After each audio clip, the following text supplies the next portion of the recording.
চব্বিশের অভ্যুত্থানে মানুষের আত্মত্যাগ বৃথা যেতে পারে না, কথা বলেছেন বিএনপি চেয়ারম্যান তারেক রহমান। এছাড়া গণভোটে হ্যাঁ এর পক্ষে ভোটও চান তিনি। রংপুরের নির্বাচনী জনসভায় তারেক রহমান তিস্তাপাড়ের মানুষের পাশে দাঁড়ানোর আশ্বাসও দেন। নির্বাচিত হলে অবহেলিত উত্তরাঞ্চলের উন্নয়নে কাজ করার প্রতিশ্রুতিও দেন তিনি। একটি দল নির্বাচন বানচালের পাঁয়তারা করছে অভিযোগ করে নিজ দল ও জোটের প্রার্থীদের পক্ষে ভোট চান বিএনপি চেয়ারম্যান। শুক্রবার পরন্ত বিকেল গড়িয়ে সন্ধ্যা নামার মতোই জনস্রোতে এক পর্যায়ে পরিপূর্ণ রংপুরের কেন্দ্রীয় ঈদগাহ মাঠ।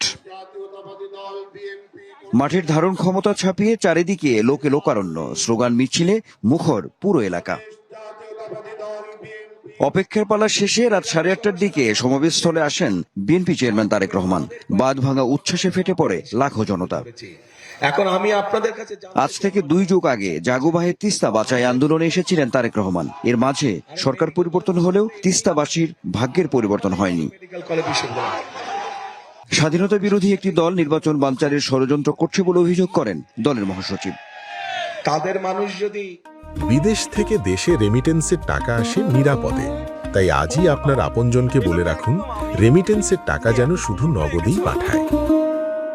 জুলাই আন্দোলন ও সংস্কার ইস্যুকে সামনে এনে ধানের শীষের পাশাপাশি গণভোটে হ্যার পক্ষে ভোট চান বিএনপি চেয়ারম্যান। যে ধানের শীষে যেমন সিলটা দিবেন 12 তারিখে, একই সাথে আপনাকে যে দ্বিতীয় ব্যালট পেপারটি দিবে হ্যাঁ এবং না, সেখানে হায়ের পক্ষে দয়া করে আপনারা রায় দিবেন। বিভিন্ন পরিকল্পনা তুলে ধরে বিএনপি সরকারে গেলে যারা এনজিও থেকে ক্ষুদ্র ঋণ নিয়েছেন তাদের ঋণ মওকুফের ঘোষণাও দেন তিনি। আমূল পরিবর্তন করতে পারবো। একটি দল বিএনপিকে নিয়ে মিথ্যাচার করছে বলে অভিযোগ করেন তারেক রহমান।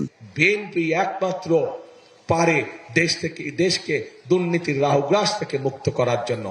প্রিয় ভাই বোনেরা, একটি দল আছে, সেই দল বিএনপি সম্পর্কে মিথ্যে কথা বলে যাচ্ছে কয়েকদিন ধরে। বাংলাদেশ ভালো থাকলে দেশের বাসিন্দারাও ভালো থাকবে বলে জানান বিএনপি চেয়ারম্যান।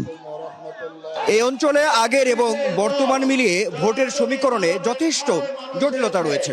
তবে বিএনপি চেয়ারম্যান তারেক রহমানের উপস্থিতি এবং যে প্রতিশ্রুতি দিলেন তাতে ভোটের বাড়তি সমীকরণ যোগ হবে বলে মনে করে তৃণমূল। এখন দেখার বিষয় শেষ পর্যন্ত ভোটের বল নিজেদের কোর্টে কতটা নিয়ন্ত্রণে রাখতে পারে বিএনপি।